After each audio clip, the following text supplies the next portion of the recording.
all of the problems on the Proofs 1 worksheet will look like this. The only thing that will change is that the domain will not be this. The domain may or may not be different, but definitely the proposition and the proof will be different. And each of the 4 problems, there's only 4 problems on Proof 1 worksheet. Each of those 4 problems, excuse me, each of those 4 problems will have a different proposition and proof. They may or may not have a different domain. All right, so the idea is that you read through the domain, the proposition, and the proof, and you have to decide, is the proposition itself true or false? If the proposition itself is false, then you have to provide a counterexample. If it's true, then you need to decide, is the proof true? Is the proof correct? If the proof is not correct, then you have to select reasons why not. All right, so let's move down. Here's the three possible selections you can select for each problem in the Proofs 1 worksheet. Like I said before, if decide if the proposition is false, true or false. If it's false, give a counterexample. That's what I have here. If the proposition is true, then decide, is the proof correct? If the proof is correct, then this. If the proposition is true, but the proof is incorrect, then you'll select B. Once you select B, then you'll have to decide which of the following reasons, 1 through 5, are why the proof is incorrect. Now, more than one of these reasons, 1 through 5, could be correct. All right, now what I have here and in the videos after this one are lots of examples to show you how things work. All right, so let's get started.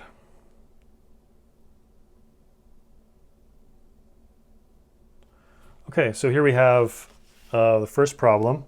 Our domain is the numbers 1, 2, 3, 4, 5, 6, 7, 8, 9, and 10. Our proposition is that for all x, that means for all of these x's, 1, 2, 3, 4, 5, 6, 7, 8, 9, 10, ln x is less than ln 2x. And here is our proof. Our proof is a proof by exhaustion. Now, since there's a finite domain, this proof is correct, as long as each of the calculations of ln2 and ln2 times 2 and ln3, ln2 times 3, and so on are all correct. But those are all correct. I did them myself. I'm pretty sure they're correct.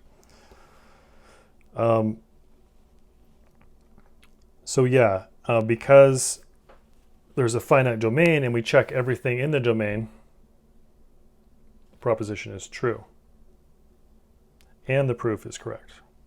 And so we select A.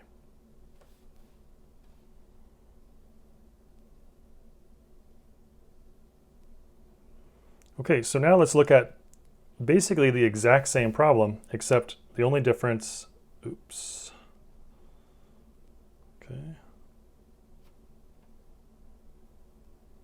is that the domain is no longer finite. Now it is infinite.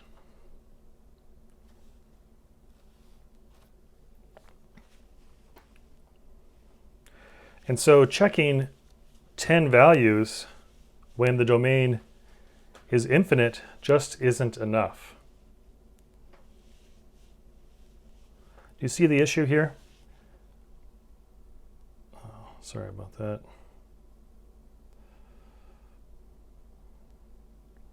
Here we have a for all, right? This is for all. This is for all of the positive integers, all of the numbers 1, 2, 3, ... on to infinity, right? So here we've checked that it's true for 10 of those infinitely many numbers. But to say that something's true because it's true for 10 of infinitely many just isn't enough.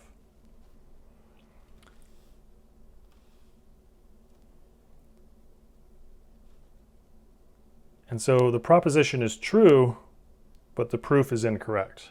So we select that.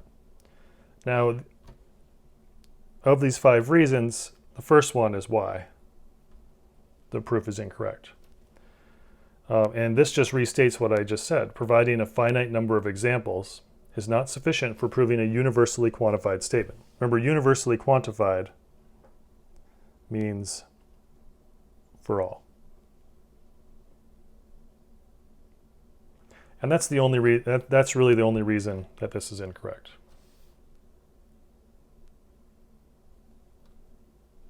Now let's look at yet another version of the same proposition or another situation. Okay, here we have the same domain, the same proposition, but our proof says that using a simple computer program with a for loop, one could check that ln x is less than ln 2x for all x values from 1 to 1,000,000. And that's absolutely true. It's absolutely true that you could write a simple computer program, a little for loop, and then you check with an if statement in the for loop. If it's true that ln x is less than ln 2x for each of the x's that you go through the for loop. And if it's not, then maybe you break and raise a flag or something, you know. Hey, this print false or something. So this is absolutely true, but again, this is not enough because even 1,000,000 values is not infinitely many values. If it were possible, you could write a computer program and check up to 1,000,000,000,000 from all the x values from 1 to 1,000,000,000,000. I'm not really sure if that's possible or not. I don't know. I don't think that you can store 1,000,000,000,000 in a computer, but maybe you can. That's one thing I don't know about. But it doesn't matter. The point here is that it's not really how big you get this number. However big you get this number, as big as you want to, as big as you could possibly think, still would not be enough because that would only be a finite. That would only be a finite amount. 1 to the biggest number, 1, 2, 3, 4, 5, 6, 7, 8, all the way up to the biggest number you can think of, the biggest whole number you can think of, is still a finite amount of numbers. Infinity is just bigger. So again, the proposition is true and the proof is incorrect. It's incorrect because you only checked a finite number of things.